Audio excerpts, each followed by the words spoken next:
So hello everybody, it's me, the Excellent Reviewer, and we are down to another episode of Dark Side of the Ring, and we have two more episodes after this.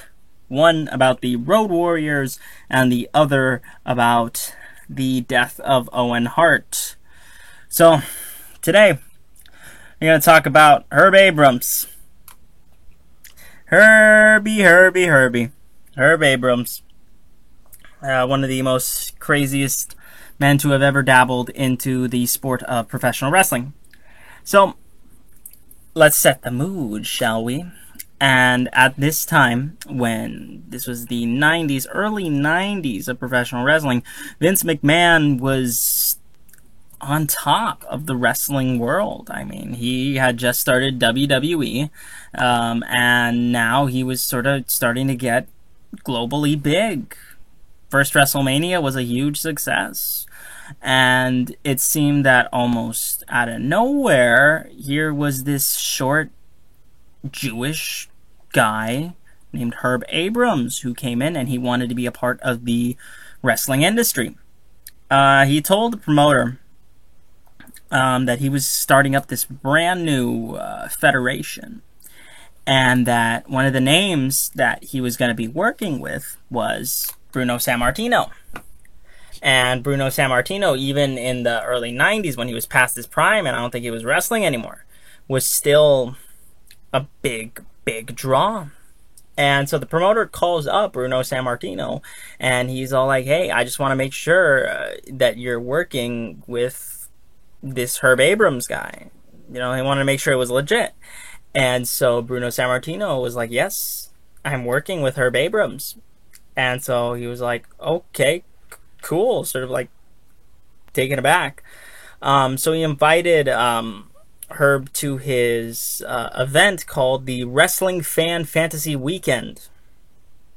And it was basically one of the first wrestling conventions in the world where you could, you know, meet and greet certain superstars, and they'd be from all the companies that, you know, were available. NWA, you know, even WWE. So Herb Abrams was invited to the event, and he would use this as his opportunity to introduce himself to all the stars that were available, and also to potentially get some clients to wrestle in the UWF, the Universal Wrestling Federation. So he would go to various wrestlers and interview with them. And one in particular that they interview is Steve Ray. Not Stevie Ray, Booker T's brother, but Steve Ray. And he had said in the interview that he did not want to be a part of the wrestling business, but Herb convinced him to be a part of the wrestling business because Herb saw something in Steve Ray, and that Steve Ray was going to be this great big star. And they needed a lot of big names in order to, you know, be a big potential company, because straight out of the gate, Herb had big intentions of going toe-to-toe with WWE and the upcoming WCW at the time. He had this big personality, and with it, he had big aspirations, and he wanted to go toe-to-toe with both those companies. And you gotta say this, you gotta give him credit. Go big or go home. So the press conference was officially held, and they announced the formation of the Universal Wrestling Federation, the UWF. And straight out the bat, it was you could tell that it was a little bit different than the norm, and maybe not so in a good way, because the press conference was used to promote an angle between Dan Spivey and B. Brian Blair. Herb Abrams also said that Blackjack Mulligan was going to be his head booker in the company. But a little bit of a caveat with that, because Blackjack Mulligan was in jail at the time. He also said that he was going to be using Bruiser Brody as one of his top stars. And there was just one problem with that statement. It was the fact that Bruiser Brody had been killed the year before. So Herb was this weird, enigmatic guy saying all these weird things. There's also a lot of mystery behind the guy because, well, not that many people knew who Herb Abrams was, as before this, he had no involvement in the wrestling business at all. He sort of just showed up, and he was just like this mystery, and not that many people knew what he did. Apparently, he sold women's clothes, and that's what made him successful in the past. Have no idea. It's never mentioned how he got into professional wrestling, how he, fell in love with it. It never mentioned at all. It's sort of just like he showed up out of thin air and decided that he was going to go toe-to-toe with WWE and WCW. So they get to the part where they air the first ever UWF Fury Hour. And at the time, when it first started, the UWF was made out of a lot of guys who had made names for themselves in WWE and also in other companies.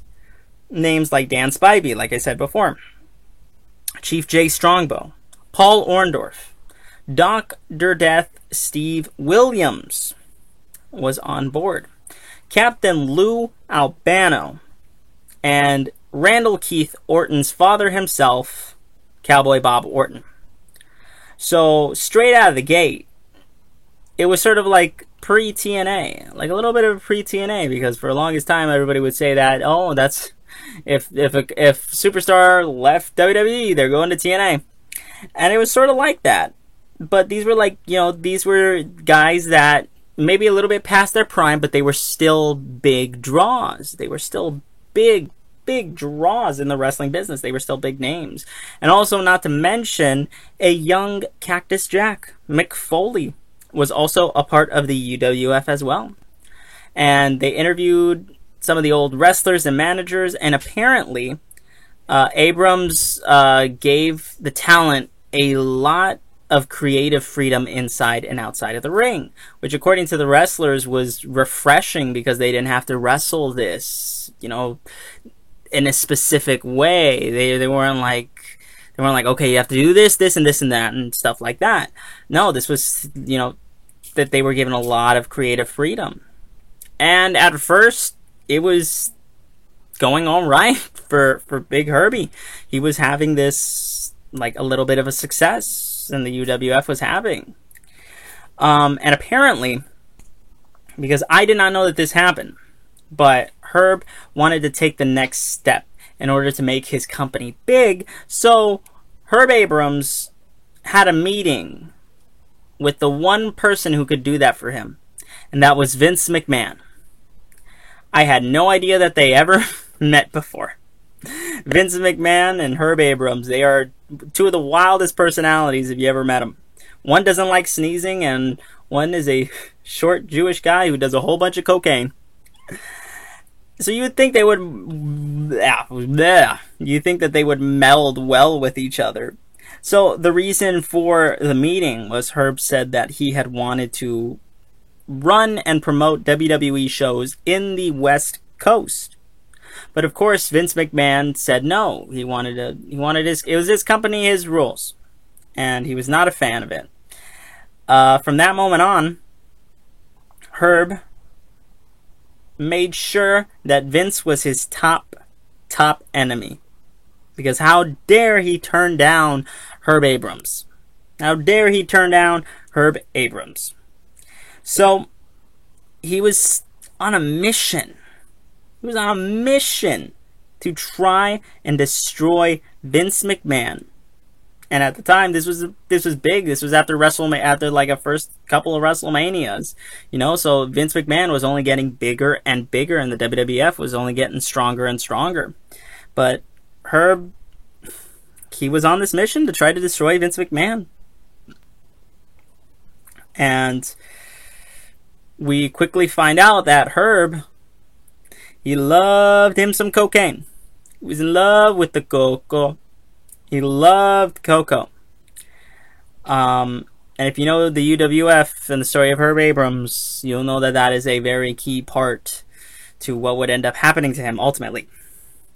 So, one of the big coups that the UWF had, just so that he could stick it to Vince McMahon, was getting Andre the Giant to sign a deal with the UWF. And sure, Andre was well past his prime at this point, and he could barely wrestle. But still, this was a big, big get for the UWF, because Andre the Giant, you know, even in his later years, was still a draw, because he was Andre the Giant, the literal giant. And he was very excited about it. He was all like, this is gonna be one of the big turning points for us. However, he did not anticipate what would happen next, because the deal that they had would not last a long time. Because with one phone call later, Vince McMahon had Andre the Giant back at the WWE. And it's sort of to be expected, just because they, you know, had a special relationship with each other. But that little fleeting chance that Herb Abrams had, like, gone. Andre was gone as quickly as he had entered the company.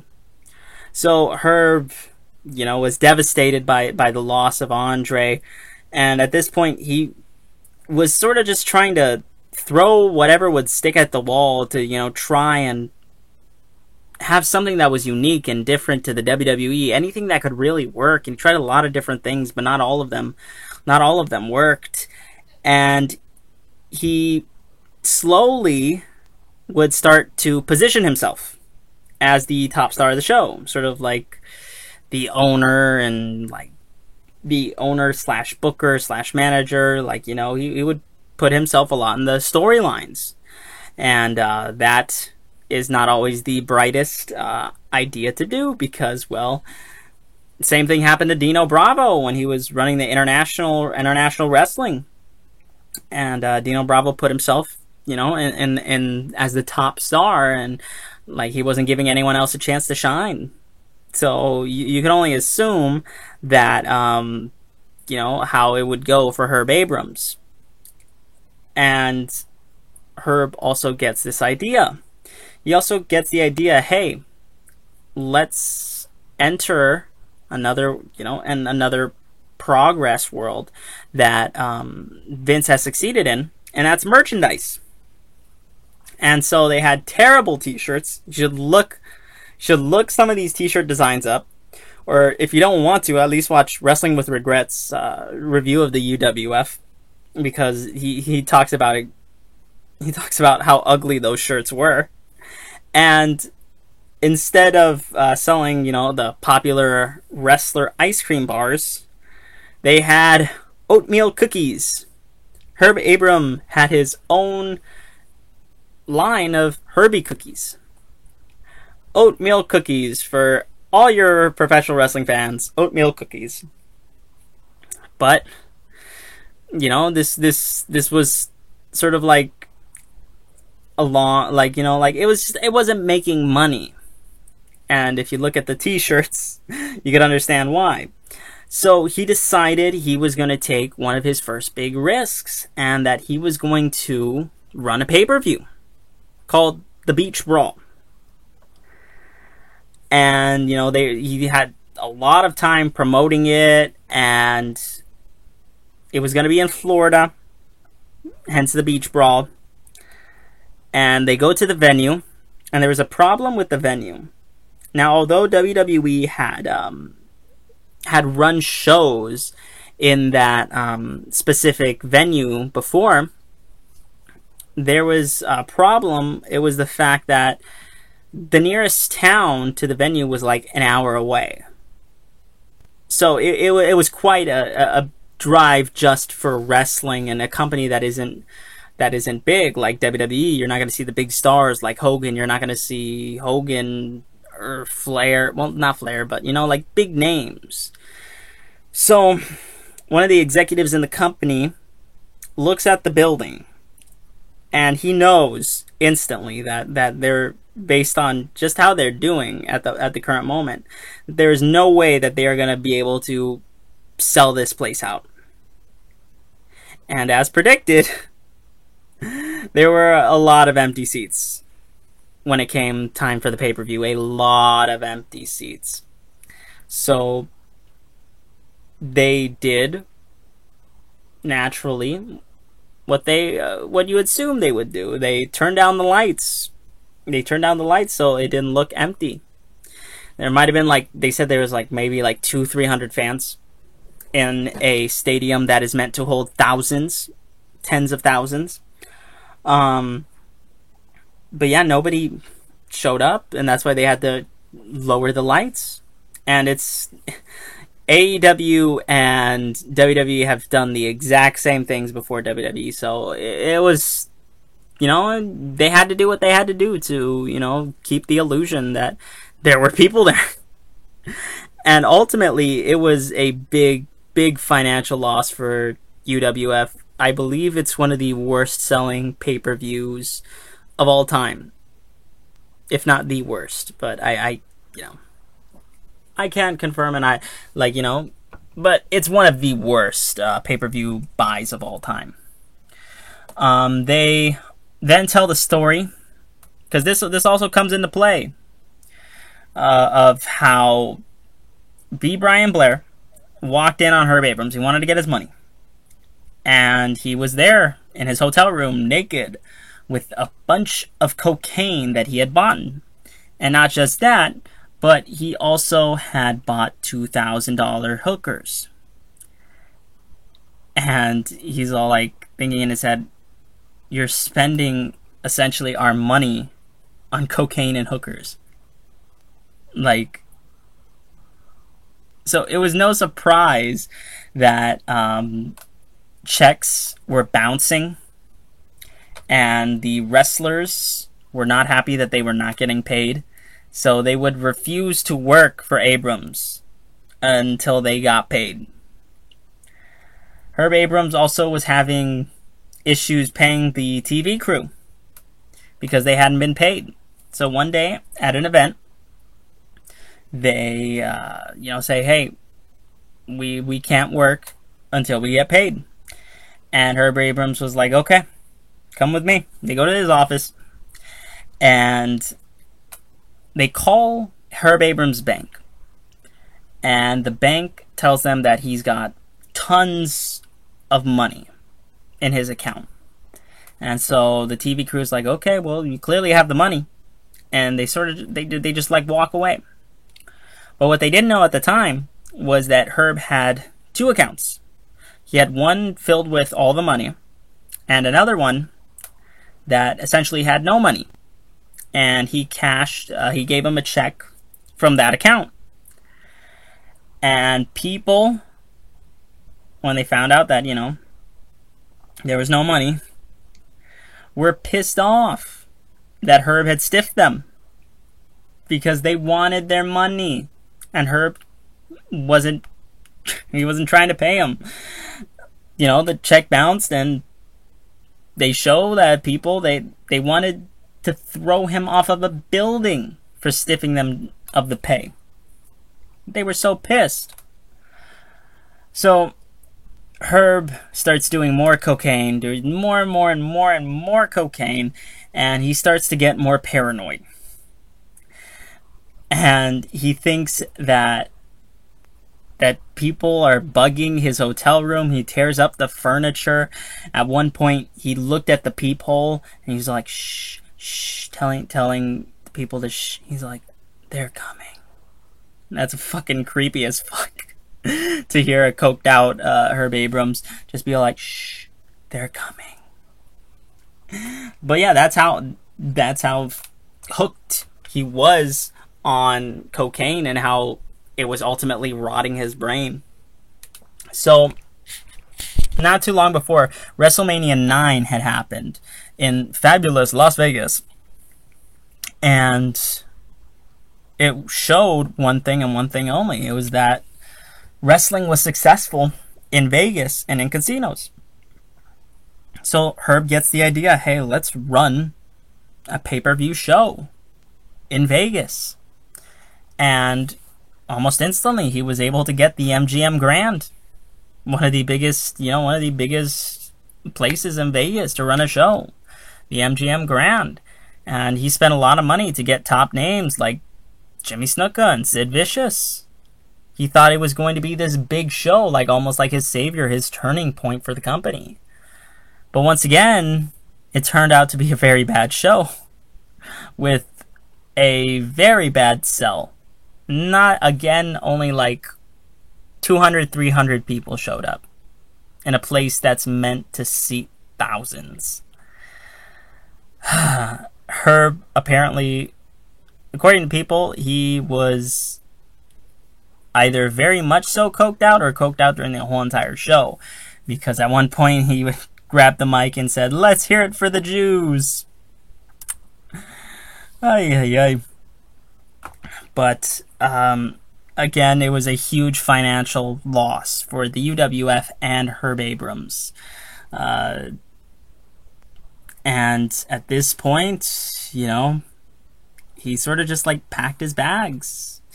He went back to New York and was seen, you know, like what people would see him. They thought he was healthy. They thought he was good. He was living this clean life. And they even show one of the last, the last recording of Herb Abrams alive. Until one night where Herb suddenly disappeared. And he wasn't seen until he was found dead. And I know I shouldn't make light, but it reminds me of Brian Zane's Wrestling with Regrets video. The circumstances surrounding Herb Abrams' death are a little bit comical, because on the night in question, he died coked up, naked, covered in Vaseline, and was chasing a hooker with a baseball bat before he had a heart attack and died. I will tell you this about Herb Abrams. He was something else. But yeah, he unfortunately passed away. And there are theories that in the documentary that think that Herb had maybe faked his own death. But, you know, a lot of people, they talk about it and they don't think that it happened. And after hearing, you know, like all that, I also don't think that he had a reason to fake his own death. And despite his flaws, his cocaine, his hookers, his partying lifestyle, Herb was very much so well liked in the wrestling community.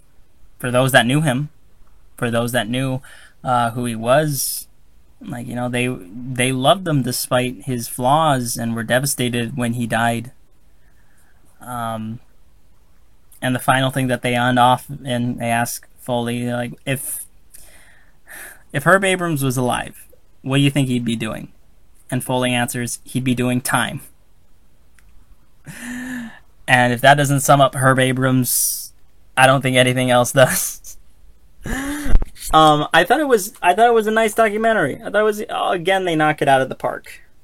They knock it out of the park. I was really excited for this one. I thought this one was very, very good. I like the one before, David Schultz, but still, this was a great story to tell. If not a lot of people knew the UWF, or not a lot of people knew the story of Herb Abrams, now they get the chance to hear the story of Herb Abrams. He was a crazy son of a bitch. I'll say that much. Yeah, no, I thought it was a really good episode. You know, Herb Abrams. What can you say about the guy? I'm gonna quote the line that one of I think B. Brian Blair said. He died doing what he loved, cocaine and hookers. But yeah, so do me a favor. Let me know what you guys think about this episode and what you think about Herb Abrams, are you open to the idea of potentially bringing back the Herbie cookie? Let me know what you guys think in the comments section below. Make sure you hit that like, share, and subscribe button. I've been Samuel V, aka The Excellent Reviewer. Stay safe out there, you guys, in these troubling times. Make sure if you go out, you're only getting the essentials. You have your mask, you have your gloves, everything like that. And make sure, like I said, make sure you hit that like, share, and subscribe button. And I'll see you all as soon as I can. Goodbye and good night. Bang.